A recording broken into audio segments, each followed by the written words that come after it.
السلام علیکم ورحمۃ اللہ وبرکاتہ۔ امید ہے کہ آپ تمام حضرات خیر و عافیت سے ہوں گے۔ اللہ تعالیٰ ایسے ہی عافیت کے ساتھ رکھے۔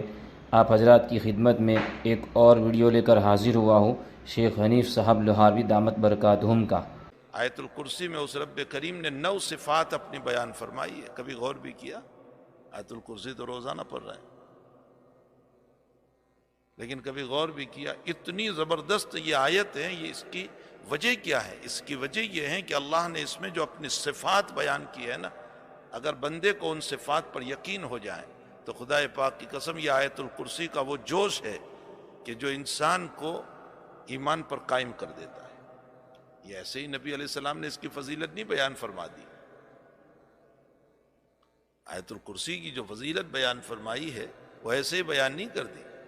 روایتوں میں ہے کہ مال غنیمت جب آتا تھا تو حضرت ابو ہریرہ رضی اللہ تعالیٰ عنہ کو اس کے اوپر سیکیورٹی گارڈ بنایا تھا، نگرانی کے لیے، حفاظت کے لیے۔ ایک رات حضرت ابو ہریرہ دیکھ بھال کر رہے تھے اور اچانک کوئی آدمی آیا اور اس میں سے غلہ اناج بڑھنے لگا۔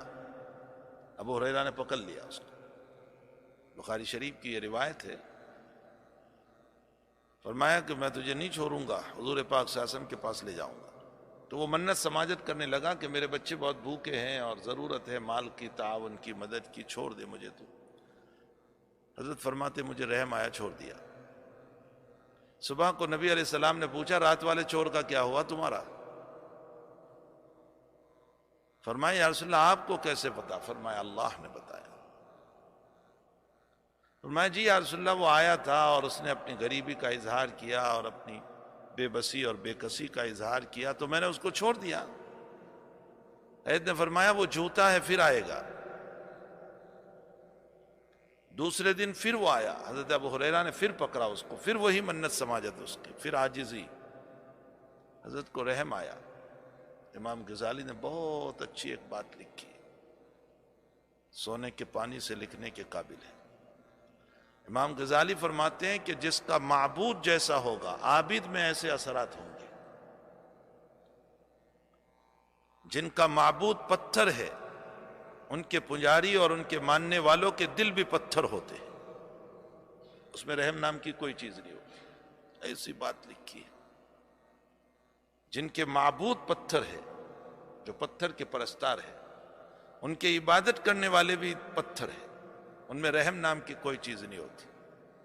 وہ زندہ عورتوں کی کوکھیں بھی چیر دیتے ہیں، وہ عورت کے پیٹ کو چیر کر کے اندر سے بچہ نکال کر کے مار دیتے ہیں، ان میں رحم نام کی کوئی چیز ہوتی نہیں، اس لیے کہ معبود ہے ان کا پتھر۔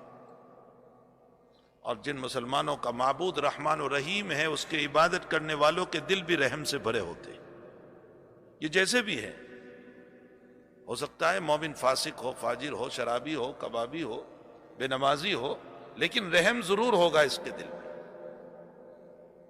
یہ شراب کے نشے میں چور ہوگا اور ایسے وقت میں کوئی تڑپ رہا ہوگا تو یہ شرابی ہو کر بھی اس کو پانی پلائے گا۔ یہ معبود کا اثر پڑتا ہے۔ تو ابو ہریرہ رضی اللہ تعالیٰ عنہ سے فرمایا کہ وہ جھوٹا ہے، پھر آئے گا۔ دوسرے دن پھر آیا، وہی منت سماجت، حضرت کو رحم آ گیا، اس کو چھوڑ دیا۔ فرمایا کیا ہوا رات والے چور کا؟ فرمایا آیا تھا وہ یا رسول اللہ، پھر مجھے رحم آیا، چھوڑ دیا۔ فرمایا وہ جھوٹا ہے، پھر آئے گا آج۔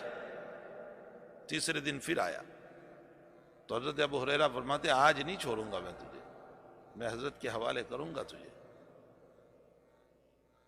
اس نے بہت منت سماجت کی، حضرت نے نہیں چھوڑا تو فرمایا اچھا میں تجھے ایک وظیفہ دیتا ہوں، اگر تو وہ وظیفہ پڑھ لے گا تو چور ڈکیت سے تیری حفاظت ہو جائے گی۔ کہا بتا وہ وظیفہ کیا ہے؟ کہا شرط یہ ہے کہ تو مجھے چھوڑ دے۔ کہا میں چھوڑ دوں گا، وظیفہ بتا۔ اس نے آیت الکرسی بتائی کہ اس کو پڑھنے سے چور ڈکیت اور آسیب شہر وغیرہ سے حفاظت ہو جاتی۔ صبح کو نبی علیہ السلام نے فرمایا ابو ہریرہ رات والے چور کا کیا ہوا؟ پھر فرمایا یا رسول اللہ آیا تو تھا وہ، لیکن اس نے ایک وظیفہ بتایا تو اس شرط پر میں نے چھوڑ دیا اسے۔ فرمایا کیا وظیفہ بتایا؟ فرمایا آیت الکرسی۔ فرمایا وظیفہ سچا ہے، بات سچی ہے، لیکن وہ جھوٹا ہے، اور جانتے ہو تم وہ شیطان تھا۔ نبی علیہ السلام نے فرمایا وہ شیطان تھا۔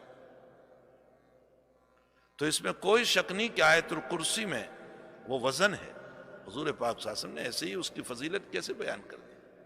اس میں جو اللہ تعالیٰ نے اپنی صفات بیان فرمائی ہے نا، سب سے پہلے تو اللہ سے ابتدا کی، اللہ لا الہ الا هو الحی القیوم، الحی القیوم۔ حی اس کو کہتے ہیں جو ہمیشہ زندہ رہنے والا ہو، جس پر کبھی موت نہیں آتی، اور قیوم جو خود قائم ہو، کسی کی مدد سے قائم نہ ہو، اس کو قیوم کہتے ہیں۔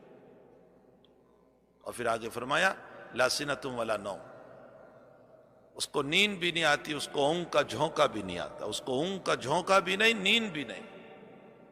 ہم نے اپنے شیخ حضرت شیخ یونس صاحب قدس سرہ سے ایک بخاری کے درس میں سنا، اسرائیلی روایت ہے کہ موسیٰ علیہ السلام نے اللہ تعالیٰ سے فرمایا کہ اللہ تو کبھی سوتا ہی نہیں ہے، تو کبھی سوتا ہی نہیں۔ تو اللہ تعالیٰ نے فرمایا کہ موسیٰ تیرے سوال کا جواب میں تجھے کل دوں گا، تو کانچ کی 2 بوتلیں لے لے آج اور رات میں سو جا۔ تو کانچ کی 2 بوتلیں لے لی اور سو گیا، سو گئے حضرت موسیٰ علیہ السلام۔ صبح ہوئی تو دونوں بوتلیں ٹوٹ چکی تھی۔ تو فرمایا کہ موسیٰ، وحی اتاری اللہ تعالیٰ نے کہ موسیٰ تمہاری ایک رات کی نیند میں کانچ کی 2 بوتلوں کی تم حفاظت نہیں کر سکے اور ٹوٹ گئی، اگر تیرا رب سو جائیں تو اس مخلوق کا کیا ہوگا، اس عالم کا کیا ہوگا؟ لا سنۃ ولا نوم اس کی صفت ہے، لہو ما فی السماوات و ما فی الارض من ذا الذی یشفع عندہ الا باذنہ۔ اس کے سامنے کسی کو دم مارنے کی اجازت نہیں ہوگی جب تک کہ وہ اجازت نہ دے، بولنے کی اجازت نہیں ہوگی جب تک کہ وہ اجازت نہ دے۔ تو آیت الکرسی کے اندر وہ صفات اللہ تعالیٰ نے بیان فرمائی ہے، کاش کہ اس مومن کو اللہ کی ان صفات پر یقین آ جائے۔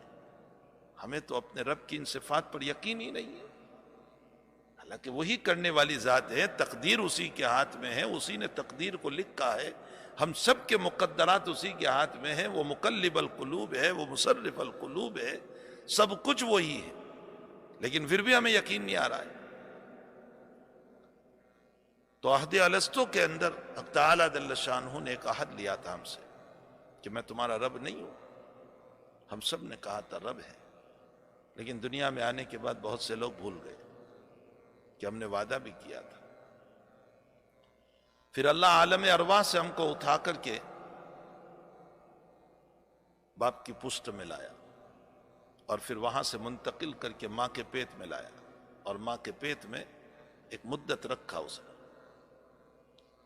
اور جن ادوار سے ہم کو گزارا، ثم خلقنا النطفة علقة فخلقنا العلقة مضغة فخلقنا المضغة عظاما فقسونا العظام لحما ثم انشأناه خلقا آخر فتبارک اللہ احسن الخالقین۔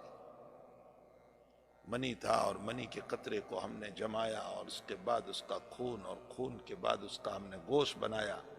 ماں کے پیٹ میں یہ مدتیں چلتی ہیں، ہر 40 دن پر تغیر ہوتا ہے، یہاں تک کہ ہم نے پھر ہڈیاں چرائی اور تیرا خوبصورت چہرہ بنایا۔ ثم خلقنا النطفة علقة فخلقنا العلقة مضغة فخلقنا المضغة عظاما فقسونا العظام لحما ثم انشأناه خلقا آخر، پھر ہم نے بہترین، فتبارک اللہ احسن الخالقین، وہ کتنا اچھا بنانے والا ہے۔ ایک مدت پوری ہوئی تو اس مدت کے ختم ہونے پر اب دنیا میں لا رہا ہے، اور دنیا میں لانے سے پہلے کچھ باتیں کہی جا رہی ہے کہ دنیا میں جانے کے بعد تمہیں گاڑی ہے، کار ہے، فلاں ہے، فلاں ہے، لیکن ماں کے پیٹ میں رہتے ہوئے یقین نہیں آتا، اس لیے کہ سب سے بڑی دنیا ہم کو وہی معلوم ہو رہی ہے۔ حضرات صوفیہ نے لکھا ہے کہ ماں کے پیٹ میں اگر یوں کہا جائے کہ یہ چھوٹی سی دنیا ہے، تو یہاں سے نکل، اب تو جس دنیا میں جانے والا ہے وہاں ریشم کے کپڑے ہیں اور مخمل کے کپڑے ہیں اور شاندار بڑے بڑے مکان ہیں، اور اسی کے ساتھ ٹرین ہیں اور گاڑیاں ہیں اور بسیں ہیں اور یہ کھانا اور وہ کھانا۔ تو ماں کے پیٹ میں رہتے ہوئے بچے کو یہ بات سمجھ میں نہیں آئے گی، وہ انکار کرے گا کہ جھوٹ بول رہے ہیں، اس سے بہتر دنیا کیا ہو سکتی ہے۔ حضرات صوفیہ اس سے فرماتے ہیں کہ اس سے معلوم ہوتا ہے کہ اس دنیا میں رہتے ہوئے بھی رب کریم نے فرمایا کہ تھوڑی سی تیاری کر لو، مرنے کے بعد تمہارے لیے جنت ہے اور اس میں جنتی عورتیں ہیں اور اس میں یہ نعمتیں ہیں اور فلاں چیز ہے اور فلاں چیز ہے اور اتنا میں مکان دوں گا اور یہ باغ دوں گا، فلاں دوں گا۔ جیسے ماں کے پیٹ میں رہتے ہوئے یہ دنیا سمجھ میں نہیں آتی، اس دنیا میں رہتے ہوئے آخرت سمجھ میں نہیں آ رہی۔ وہ بہو یہی مسئلہ ہے۔ لیکن اللہ کو ایک وقت مقرر ہوتا ہے، وہ اس دنیا میں لے آتا ہے۔ آنا بہرحال مقدر ہے اس دنیا میں، جب بندہ اس دنیا میں آتا ہے۔ علامہ ابن جوزی رحمۃ اللہ علیہ نے کتاب لکھی ہے مواسم العمر، یہ عجیب و غریب ایک کتاب ہے۔ عمر کے موسم، اسٹیشن، یعنی ہر عمر کے کچھ تقاضے ہوتے ہیں۔ آپ نے تو بہت کھولا ہے، اس وقت وہ موقع نہیں ہے کہ میں ان باتوں کو کھولوں۔ ایسے ہی مزید ویڈیو دیکھنے کے لیے آپ ہمارے چینل نورانی باتیں کو لائک کریں، سبسکرائب کریں، تاکہ ویڈیو اپلوڈ ہوتے ہی سب سے پہلے نوٹیفیکیشن آپ کو مل جاوے، اور اس ویڈیو کو شیئر کرنا بالکل نہ بھولیں۔